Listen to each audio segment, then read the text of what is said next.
إيه مسكين. الله أكبر، الله أكبر، الله أكبر. لا إله إلا الله محمد رسول الله. سبحان الله. السلام عليكم ورحمة الله وبركاته. الشما حركفوني أكم جرتني كبجمتو تبدأ وتنتفو نجاك أبدني فيا كيسني بجراتني فبرب ساعة كان سنجيسي رب ساعة كان سنجيسي إيه كسوما نانسي أه نما amata waggaa miliyoona tokko ga'uusin taasisu. Agesiga Sumayyaa bo'aa jirti gaa amma Roozaa boosimoo Sumayyaan ofii bo'aa jirti yaa salaam. በጣም አዘንኩኝና ብቻ በቃ እኔ ለእሷ እኔ በቃ ጨነቀኝ። ለእሷ በቃ እንባ ነው ያለቀኝ። አብሽር በጣም ያሳዘነችኝ አብሽር። እኔ በጣም ያሳዘነችኝ በቃ ማለት ለምን እርግጠኛ ስለሆንኩኝ ነው። አብሽር አሁን እንዳለ ሁላችሁም አግባት ያላችሁ ሁሉ በኋላ ወይ ሱመያ ለካ እውነቷን ነው እኛ ከእሷ በላይ ሰኢድን አናውቀውም እንደምትሉ እርግጠኛ ነኝ። አሁን አሰላሙ አለይኩም አብሽር አብሽር አብሽር አብሽር። እራሳችሁ እኮ ናችሁ ማለት አሁን እኮ ማለት ነው። እሺ መምረጡን እንኳን መርጠውልሃል። አግባት እኮ ብለውሃል አይደል? ኮመንት ላይም አግባት ብለውሃል። እኔም አይቻለሁ ብዙ መርጦልህ ሳይሆን ራስ መርጠህም ነበረ። አሁን ደግሞ አይ kan isheen jettu gaageessanii jirtu ani isheefin gaddee ani isheefin boo'ee boodarra dhugaa kaniin isinitti dubbadhu lakka Sumayyaarra nuti Saidoo hin beeknu jettu yoo argitanii ani isheefin gaddee isheefin cannaqanii jettee jirti. Maaliifi warra amma fuudhaa jettanii komeentiitiin jala deemtanii akkas jettanii booda ay Sumayyaan dhugaa dubbatte lakka Sumayyaarra nuti hin beeknu jechuun keessan wanta naafnee fi namni naa maraxee jetta ofii keessa maraxattee jirta namni si maraxatee jira kan isheen jechaa jirtu jechuudha. Ay miskiina dhugaa qalbii miti xaxamee viidiyoo jilaala himimmaan ija guuteera. Dhugaa Roozaaf moo waa gaabbiteeti moo mee akkam dubbii wallaahi dhuguma bara wajjiraatu wallaahi yeroo akkasitti ija sukkumte garuu iji mimmixa fakkaata nama isheef gadde fakkaatti jechuudha. Sinillee maraxaniitu innillee maraxateera garuu booda gaabbituu kan isheen jechaa jirtu Sumayyaanii maaliifidha garuu maaliif isheen abbaa manaa kooti jettee nama gaarii jettee miti irratti naafis maaf fuudhee jettee maraachaa turte. garumo ማሊፍ አከስ ሀሚና ሳሰው የረው ሁሉ ብዙ መርጦልህ ሳይሆን ራስ መርጠህም ነበረ። አሁን ደግሞ ወደ ህዝቡ ተሸጋገር። ዋው መንገድህን ስታሳምር ማለት ነው። ግን ይህም ሆነ ያ አንተና ቤዛ ተመካክራችሁ እንደሆነ ግልጽ ነው። የትኛው ሐኪም ቤት ነው? አንተ ሆዴን አሞኝ ነው በሁለተኛ ቪዲዮ ሆዴን ማን ነው እንዲተኝቶ ፌንት የሚነቅረው? ወይ ተነቅዬ ነበር አላልክም ወይ ምንም ያኔ ግልጽ የሆነ ነገር አልተነጋገርክም። ድራማ ሰርተውባት ነው ምናምን ብላ አስባ ነው። ወይም ግልጽ እኮ ነው። እኮ አይደለም ተመልካችም እኮ የሚፈርደው ነገር በራሴ በግምት እንዳልተናገርኩኝ ይሄ በግልጽ የራሳችሁ የለቀቃችሁት ቪዲዮ ላይ ነው። አንተ ቤዛ ካሜራ እንዲደቅና እንደዚህ ሁና ሮዛ ሱመያ ምናምን ብላ ስትዝት አንተ እንዴት አልሰማህም? አንተ እኮ እዛ ጋር ሰምቼ ነበረ ወይ መነሳት አቅቶኝ ወይ ማውራት አስጠልቶኝ አማ ሲፊ ሮዛን ድራማ ሆጅቻ ጅርቱ ማሌ dhukkubsattees miti qoricha dhugdees miti kan isheen jechaa jirtu lamaan keessanuu wal mari'attaniiti akkas gootanii akkas taatan malee atis qoricha dhunne roozaanis qoricha dhunne kun diraamaa keessanidha. walii galtaniiti kan isheen jettee dubbattu jechuudha. አይ በደህየሳ ምናምን ብለካ እንኳን ቤዛን እኮ አግባት ብያለሁ። ምክንያቱም ስለማላውቃት ደግሞ በጣም የምጠላው ሰው ቢኖር ማለት ነው እመኝልሃለሁ ከልቤ ማለት ነው እንድታገባ ያለ ሰው። ለምን አንተ ማለት ያዱንያ እሱ አሁን ስለማታውቅ ሮዛቲን ፉዲ ጀዴራ ገሩ ሮማ ሮዛ ደሽን እንተለሼ tokko ishee kana garoo kan fuune barbaaddi miskiin ishee tokko immoo fuudhi jette maaliif isan beektu isheen yaa miskiin አንተ ምን አይነት ሰው እንደሆንክ በትዳር ስለማታውቅህ ነው። በቃ የእውነት እንደ ውጩ መስልሃት ነው ማለት ውጭ ምን አይነት ሰው እንደሆንክ ያው የሚያውቁሃል። አንተ ምን አይነት ሰው እንደሆንክ ታውቃለህ። ቤት ሌላ ሰው ነው፣ ውጭ ሌላ ሰው ነው። ያ ደግሞ አያውቁም። ለዛ ነው እኔ ሮዛን እንዳታገባ ያልኩ። ያ አላህ ያ ረቢ እኮ manatti nama biraadha. Diidattis yoo diida baatu nama biraa, yoo mana jirtu nama biraadha. Kana tsabaayii kee namni hin beekuuti. Aniiti roozaatiin akkatti fuunee barbaaduufi jette. Yaa rabbii koo yoo namni wal biraa deeme maaliif akkas wal xureessa? Yaa rabbii wallaahi laaziim. Hani isheen jette mee viidiyoo ishee dhaggeeffadha. Kunuun isin dhageessiseera sagalee ishee wallaahi. Mana yoo galtu nama biraadha, diida yoo jirtu nama biraadha jettee jirti. Maalinni saayidoo rakkinni saayidoo kana yeroo hunda kana wallaahi mee viidiyoo isheen irratti gadhiistee wanni dubartii bira gahu waan isheen haasoftu samoonii kana akka duraa miti. Haala qayyartee haqa caachaa gara biraa qayyarteeti kan isheen haasaa jirtu. Akka saayidoon nama miidhuutti, akka saayidoon immoo amala badaa qabutti kan isheen haasaa jirtu kun afaan masheerraa jechuudha. Ani inni gaddee fi isheen kana hin beektu, diidatti nama biraadha, manatti immoo nama biraadha. Isheen akkasii hin beektu, amala akkasii inni qabu jettee jirti. Egaa akkuma isheen jettee saayidoon akkuma isheen jettee kana ammoo akkamii booda gaabbuun kee nafuu booda bo'uun kee nafuu akkuma hayyuu sana jechaa jirti kan isheen dubbattu. Ani kanaaf roozaan akka inni fuunee barbaaduu fi roozaan goddanyaa kootiin jaalladhaa jetti. Garuu akka haasoftu mee ija ishee keessa mimmaan dhufee jira. Baay'ee tokko gaddee jira jettee jirti. Maalinni rakkinni kana hundaa wal xureessanii jecha kaanii jecha badaa waliin jedhanii maaliif karuma nagaa yoo wal dhiisanis karuma nagaa walirraa deemanis karuma nagaa walirraa deemuudha malee maaliif akka kanaa waan hin taane haasa'uun maaliif yoo hinaafate dhiirri hunduu dubartiitti hinaafisu waanuma jirudha. Dubartii abboomachuun dubartii isaatti naafisuun saayidoo bichaa irratti hundumatu naafisaa jechuudha yoo karaa hinaafate.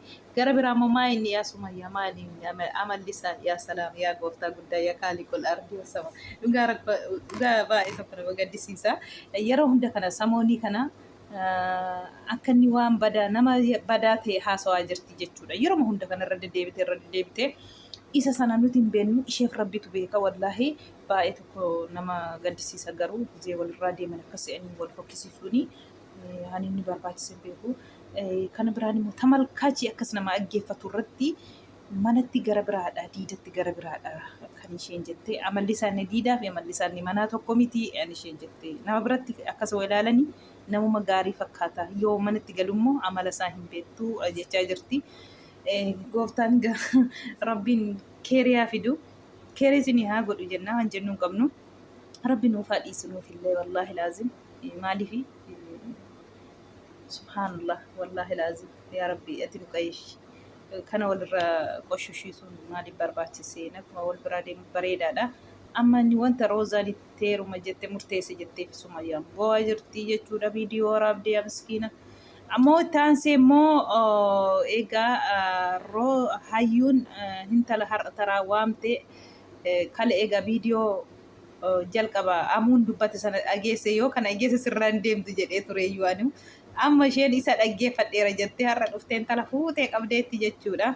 Akkuma argitanii kafkeeffeetti laachuuf amuutu lamaan jidduu goreera jechuudha. Miskiina kun immoo akka haasoftu jettee waan tokkoyyuu jettu amma kana booda wal lollaa jechaadha jetti. Waan biraa jettu kun immoo yaa taa'ii ka'ii jechaa jirti yaa salaam jechuudha. Akkuma argitan egaa kabaloo wattu amuutu irraa qabaa jira.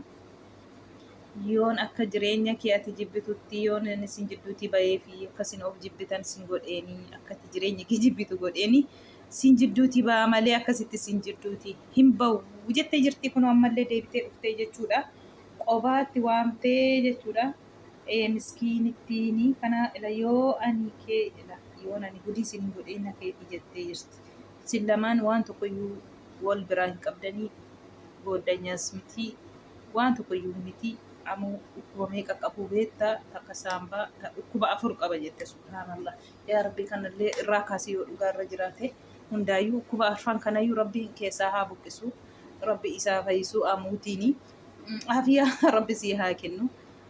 tee hin tarrabditeen beeku akkas jechaa jirti akkuma argitanii asumaan chacha'uu jetteetti hillikkii qabdee jirti wanta ta'eef yaa'amuu amma murteen kee murtoma fuudhiitiiti yoo ta'e malee hayyuun egaa waan qabde tokko daftee hin gadhiistu wanta ta'eef egaa gara yoo ana ta'e malee jettee jirte egaa akkaatti gootu situ beeka nagaa siniifaa kennu jenna adduma feetti immoo taansee immoo Oshaa fi Munaa beektu jedhee yaada Saayidoo fi Roozaan walitti araarsuuf deemanii jiru diidatti waamanii akkuma argitan kana Munaan naan isheen jette egaa deebii Roozaaf deebistee Roozaa dhiisii dubartiidhaati waan har'a nagahee boorsi gahuu danda'a dhiisii jettee jirti jechuudha duruma dabarsitee jechuudha ilmoo jalaa qabdu ilmoo walirraa qabdu ilmoo agarsiisii kanaaf waamnee dhiifatamu walii godhaa kan inni ani isaan jechaa jiranii jechuudha. Kana hundaa immoo gaafa sirra gahee ati argita malee amma miti kan isheen jettee jirtu jechuudha. Cufaamatti boodarra immoo Oshaan habaaboo homaa qabatee gadi jedhee dhiifatama gaafatee sana injira mattaawaqaa irratti garuu viidiyoo gara biraatti gadhiisu natti fakkaata viidiyoo gara biraa irratti caalu natti fakkaata achuma irratti dhaabbate egaa Oshaan kanaan duratti dedeebi'ee dhiifatama gaafachaa ture Munaan immoo otoo hin dahin dura maatiitti deebitee maatii ishee biratti deessee kanallee hundaayyuu Oshaan bira hin jiru qophaa ta'ee nama dhabee jettee bo'aa turte kanaan dura jechuudha wallaahi baay'ee tokko nama gaddisiisa egaa har'a immoo dhiifatama godhaatii mana keessanitti deebaatii jireenya kee uffadhu jette jenna jedhee Saayidoo fi Roozaan akka kanaan jaarsummaa jira deemaniiru aniif inni nama gizee sadii araarame gizee sadii wallolee gizee sadii araaramedha gizee lama sadii taatu immoo addaan cituudha malee yeroo meeqa araaramaa wallolaa walitti deeban hin jiru jetteetti jechuudha namni waanuma walloluu hin jiru nima jira garuu immoo dhiisii fi araaramtanii jirtu wanta ta'eef jireenya kee oofadhu dhiisii mucaalleetti agarsiisii balleesseera dhiifataman gaafadhaa jedhee jira wanta ta'eef dhiifatamsi gaafachuufidha jennaan addan akka dhufuun barbaadu duraan dursa kan dhuftanii hundi keessanuu galatoomaa jettee Roozaatiin immoo dhiisii inni narra gahee sirra gahuu jira wanta ta'eef warra dhiiraa walirraa dubbatu walirra dhufu ati immoo dubartii taatee waa tokko naanii hin jedhiini inni har'a naan gahee kun boorsi gahuu wanta danda'uuf jettee wallaahi baay'ee tokko nama gaddisiisa. Egaa akkuma argitan mucaallee argee jiru Oshaanii isheen maatii biratti deessee gizee meeqa dhaqee kadhatee dadhabee habaaboo fudhatee irratti ciccirtee kanaan turasii jechuudha. Ammas immoo deebi'uu itti jettee jirti. Isin dhuftaniif immoo isin immoo galatoomaa ani kana yaadanii dhuftanii isinii jettee jirti jechuudha. Roozaatiin immoo dura buustee waa dhaamteefii jirti. Roozaa rabbiin carraa kee kana carraa magaarii siyaa godhu malee wallaahi hin cima. Munaa siinillee baga rabbiin haadha ilmoo si godhee wallaahi rabbi ilmoo kee jiniin umurii dheeraa si haa kennu. Rabbi nagaa sin jidduutti haa buusu. Abbaa manaa keellee nagaa sii buusee jireenya kee akka waliin uffattu rabbiin sinii haa taasisu jaalala dhuma hin qabne rabbiin jidduu keessa haa kaa'u. Obsuma barbaachisa wanta hundarra jireenya ofii keessatti. Obsa rabbi sinii haa laatu. Egaa bultii yooma obsanii irra darban malee akka kanaa miti yaamuniyyee baga haadha ilmoos taatee baga gammaddesii baga carraa kana argatte abshirii kanuma dhiisanii caalaan ariifatiin akkuma koo ariifatti munaan kun xiqqoo hin ariifattiis yoo haasoftullee akkuma koo dhuguma yoo haasoftullee nama nafa haasofte akkuma koo kana jechuudha na artiis natti fakkaata onneen akkuma koo kana natti fakkaata obsa barbaachisa osoo barii rabbi nama haa kennu obsi yaa munaa koo obsi jireenya kee obsumaan dabarsuuti namni tokko yoo balleesse jedhe immoo balleessa sana yoo baru wallaahi bareeda nama gariin balleessuma kana yuun beeku bara balleessera iifatamayyuu hin jedhu namni immoo balleessaa isaa baree iifatoo gisee gaafatu namatti tola. Kanaafi rabbiin nagaa isin jidduutti haa buusu jenna. Roozaa gaa'amsa asiin si amamaa jira. Sumayyaan asiin si boossi.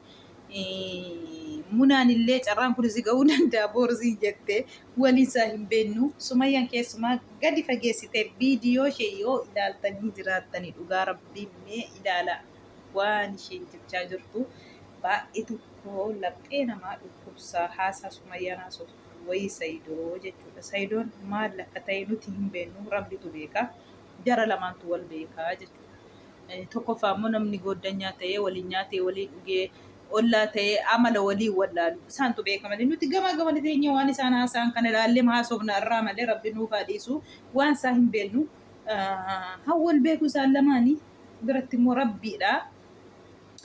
Rabbii fi isaaniidha jechuudha. Rabbi biratti immoo isaantu wal beeka nuti hin beeknu. Kanaafuu viidiyoo koo kan manaa dhaabbatu warri na dhaggeeffatan galatoomaa.